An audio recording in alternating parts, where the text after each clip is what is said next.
咱背地里去找裴公子，那都没什么，毕竟这是你们女人都会犯的错误。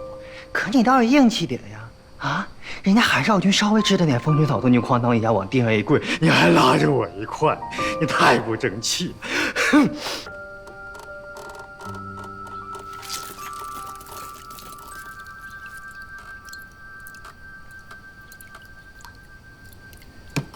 是被林七的事吓到了，今天一整天都魂不守舍的。来，压压惊。不是林七，是圆圆跟苏木。其实换位而居，如果在玄虎城，我身为玄虎少君，看上一风尘女子，硬要娶她，定是会被玄虎城的百姓说三道四。苏木的担忧不无道理，他确实为了圆圆着想，怕她落人口实。少君既然知道了问题出在哪里，不如去劝劝苏木。我约了他，在茶楼见。好，我带你赴约。那我去城主府看看母亲。行。子睿，哎，三公主，我们去找裴恒。你又这样对待人家韩少君，你忘了上次春宫图的事了？其实啊，咱背地里去找裴公子，那都没什么，毕竟这是你们女人都会犯的错误。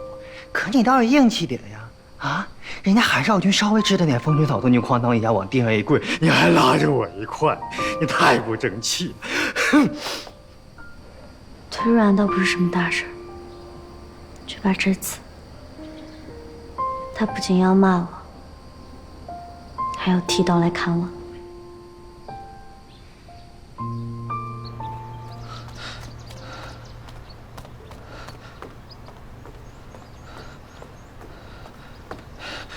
芊芊，你找我？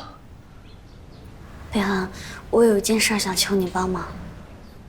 刀山火海，在所不辞。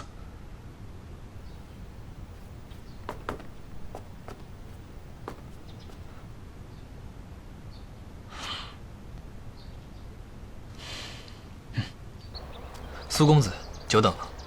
我这也是刚到。少城主呢？他在照顾城主，一时抽不开身，特让我代为赴约。请，请。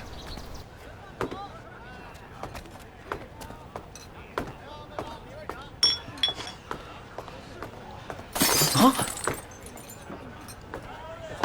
哎，那包厢里面是谁啊？是韩少君跟苏木。